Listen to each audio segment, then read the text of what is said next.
Alright, I'm going to show you my evolution of antibiotic resistance simulation. And here it is. So what I like to do is I'm trying to show how diversity, genetic diversity, and limited resources leads to differential reproduction, natural selection, and how by using antibiotics like ampicillin, we are, in a sense, selecting for the bacteria that are antibiotic resistant, that can survive small treatments of antibiotics. So here I have some background information, and what the simulation is think of a petri dish.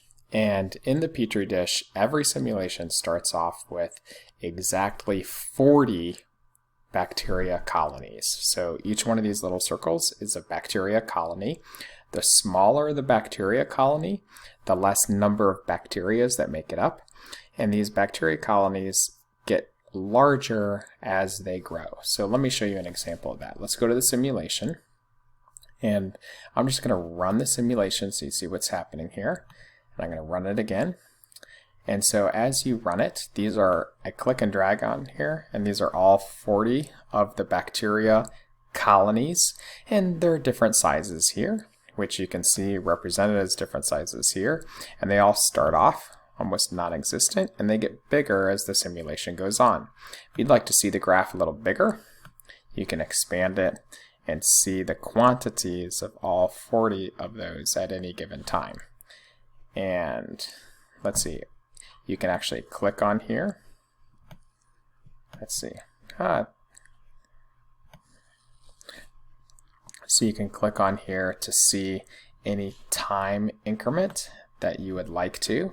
I'm going to click right here.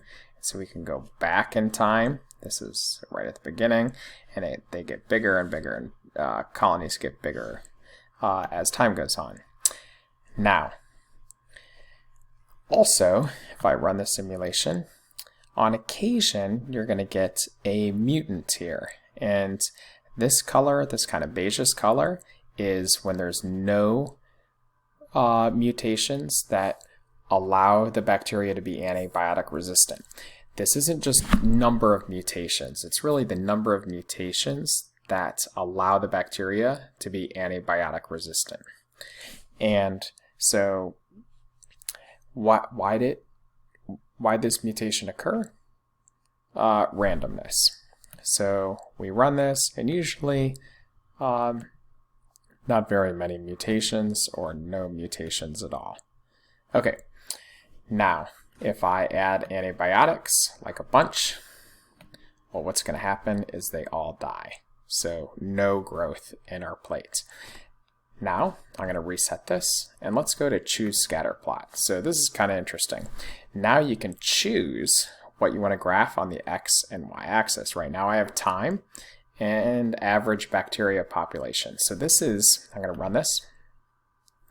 This is the average. If I click on this, you're going to see that first number, 372, is the hours, and 4.6 is the average population size that's in millimeters of diameter. So that's the average of all 40 of these populations. And that's over time. I can switch this and also look at the average accumulation of gene mutations. And let's run this. Let's see, I think we might need to reset that. Okay, let's run it.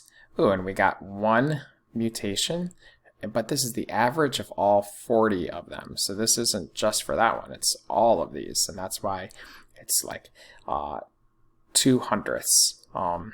If we run this again, then there's no mutations. Run this again, no mutations until this time period. Right now, no mutations. Here, there was a mutation at this hour. And so you can start seeing a comparison. If we expand this graph, and we click on a point, you'll be able to see what those quantities are at those different time periods, and you can kind of just estimate too by looking at that. Okay, now I'm going to go back here and I'm going to increase UV dose. That's the amount of energy in millijoules.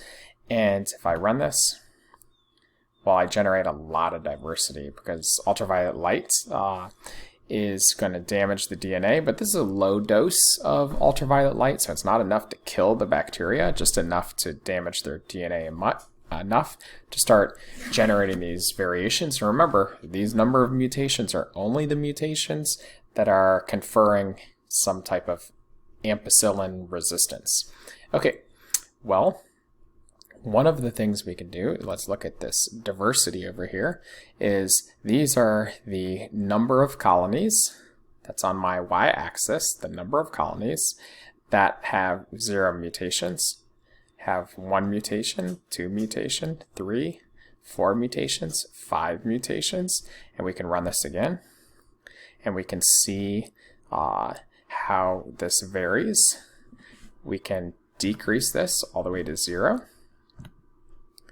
And now 40 of the colonies, all 40 of the colonies, have 0 mutations. Well, let's go back here, and I'm going to reset this. We can also look at Shannon Diversity Index. This is a measure of diversity, and we run this. And run it again. Let's see, let's reset this. Run. Okay, we get a little bit of diversity because these two take place. Run it again. Should be like none. And then if we increase the ultraviolet dose, we're going to increase diversity, which diversity is going to increase over time. And then we can kind of compare, oh, well, how does the average accumulation of gene mutations affect? So here we get, let's run this again. So as our average accumulation of gene mutation increases, so does our diversity. And we can run comparative graphs and see how that runs. Same thing. And it's a little stochastic or random. So there's different things you can choose from to graph here. We can look at just the overall diversity, and this is the diversity we're going to use to really generate this Shannon Diversity Index. But we can also just choose, for example, time and run simulations 1, 2, 3, 4, and we can generate comparative data there. So this is one way you can use this simulation. Here is a nice description, or I don't know if it's nice, but here's a description of the model inputs, little description I put in, and the model outputs of the graphs with some explanation in there. And here is the system dynamics model that I used to build this. All right, thank you.